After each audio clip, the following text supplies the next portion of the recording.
बच्ची अचानक ऊंची अलमारी से गिर गई। माँ ने हैरानी भरी दृष्टि से बच्ची को उठाया। वास्तव में उसकी पीठ पर पंखों का एक जोड़ा अपने आप फड़फड़ा रहा था, मानो वो अब उड़ने वाली हो। वही माँ उसे बाथरूम में ले गई और बच्चे को साफ सुथरा कर दिया। अप्रत्याशित रूप से पंख पूरी तरह से शरीर के साथ जुड़े हुए थे और बाहर कोई खरोंच नहीं थी।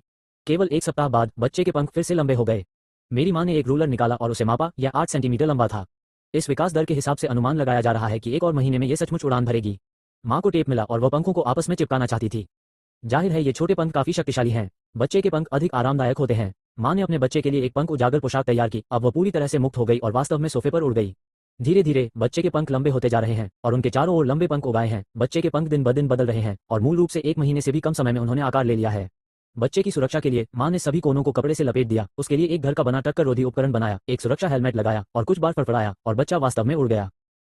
ऐसा लग रहा था कि उसे चमकीली चीजों में बहुत दिलचस्पी है। वह छत पर लगे प्रकाश बल्ब को छूने के लिए आगे बढ़ा।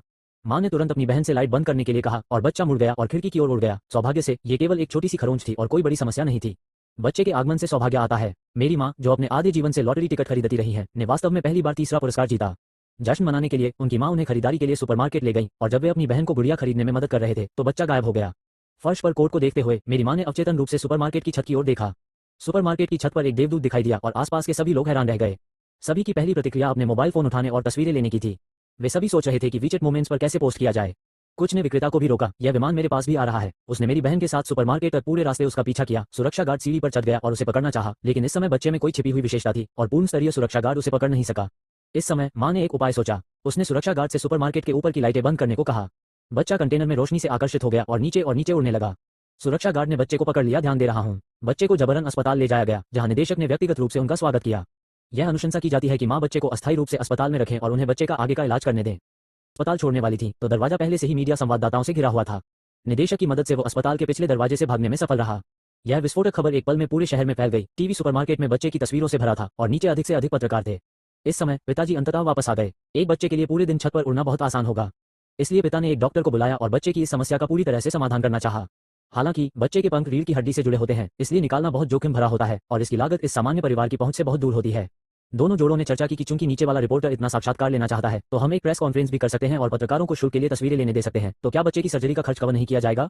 वादे के अनुसार बच्चा नीचे आ गया और उसके पिता ने उसके पैरों में रस्सी बांध दी, लेकिन उसकी मां एक पल के लिए भी रस्सी को मजबूती से पकड़ने में असफल रही और बच्चा टूटी हुई डोरी वाली पतंग की तरह ऊंचा और ऊंचा उड़ गया और जल्द ही सभी के बीच से गायब हो गया। दृश्य जब पत्रकारों ने ये देखा तो उन्होंने तुरंत बच्चे का पीछा किया। उन्होंने देखा कि बच्चा दूर तक उड़ रहा था, लेकिन मां असहाय थी।